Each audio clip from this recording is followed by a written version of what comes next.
Harka fuunee akkam jirtu kabajamtoota daawwattoota Prime Media irraa odeeffannoo sa'aatii kanaaf jenne isin biraan geenya odeeffannoowwan isinitti himuun turtii kasii waliin taasisuun caalchisaa gammadaatiin waliin tura. Komishinii marii biyyoolessaa qooda fudhattootarraa ajandaa walitti qabu eegale. Komishinii marii biyyoolessaa naannoo Amaaraa magaalaa Bahar Daaritti qaamolee hawaasaa keessatti gahee olaanaa qabanii fi dhiibbaa uuman irraa ajandaalee walitti qabu eegaleera. Qooda fudhattootaaf kaleessa marii biyyoolessaa irratti hubannoo kennaa kan ture komishinii marii biyyoolessaa har'ammoo ifatti ajandaa walitti qabu eegaleera. Sagantaa baniinsaa kanarratti pirezidaantii naannoo Amaaraa Obbo Araggaa Kabbadaa dabalatee komishinaroonni qaamoleen siyaasaa artistoonnii fi namoonni waamicha taasifameef 2500 ol ta'an hirmaachaa jiru. Alamaayyoo Hayilamaariyaamitu gabaase.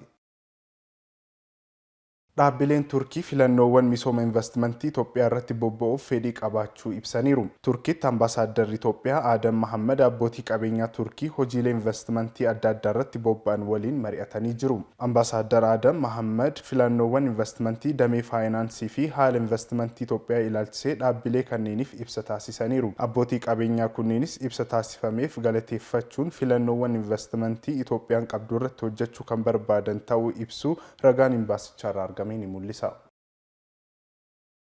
Koreewwan dhaabbii caffee Oromiyaa hojiiwwan godinaalee fi magaalotatti hojjetaman daawwatan. Koreewwan kunniin hojiiwwan sadarkaa garaagaraatti fayyadamummaa uummataa mirkaneessuuf karoorfaman bu'uura godhachuun hojiirra oolmaa isaanii hordofuun deeggarsa taasisuun aangoo seeraan isaaniif kennamedha. Imaanaa uummataa itti kenname kana bu'uura godhachuunis Koreewwan dhaabbii caffee Oromiyaa yeroo yeroodhaan hojiiwwan fayyadamummaa uummataa mirkaneessuuf karoorfaman hojjetamaa jiraachuu kan hordofan ta'uun ibsameera. Bu'uuruma kanaan tibba kana Koreen dhaabbii caffee Oromiyaa godinaalee fi magaalota garaagaraa keessatti hojii deeggarsaa fi hordoffii taasisaa jira jedhameera. Korichi hojiiwwan barbaajataa kana keessa fayyadamummaa uummataa mirkaneessuuf karoorfaman hojiirra oolaa jiraachuu adda baasuun hordoffii fi deeggarsa barbaachisu taasisaa jiru jedhamee jira. Biiroo Kominikeeshinii Oromiyaatu gabaase.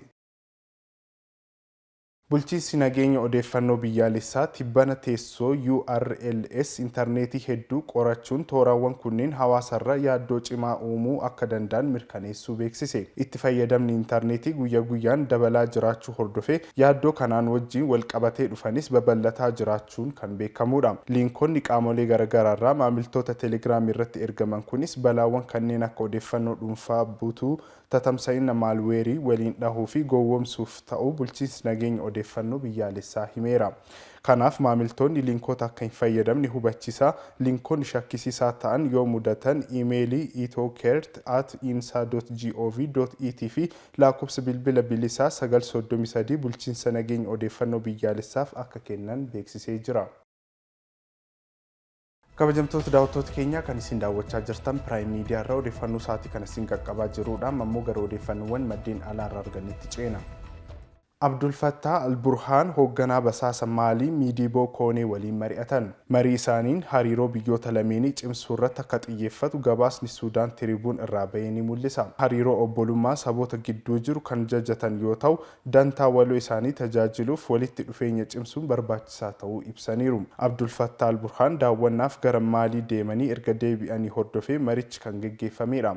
Daawwannichaan cinattis dhimmoota nageenyaa, tumsa dinagdee fi dippiloomaasii waliigalteewwan komishinii waloo hundeessuun humnoota hidhattoota biyyoota lamaanii gidduutti waljijjiirraa haala mijeessuu kan hammate irrattis marii geggeessuun isaanii ni yaadatama. Suudaan Tiribuuntu gabaase.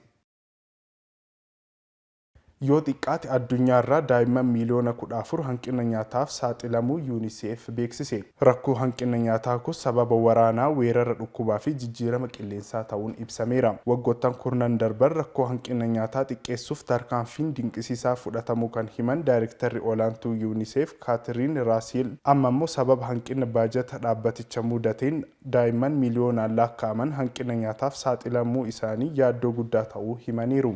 UNICEF tarkaanfiin ariifachiisaan hin fudhatamu taanaan lakkoofsi daa'imman hanqina nyaataaf saaxilaman kana caalaa dabaluu akka malu akeekkachiisee jira. Afrikaan misirraa odeeffanne.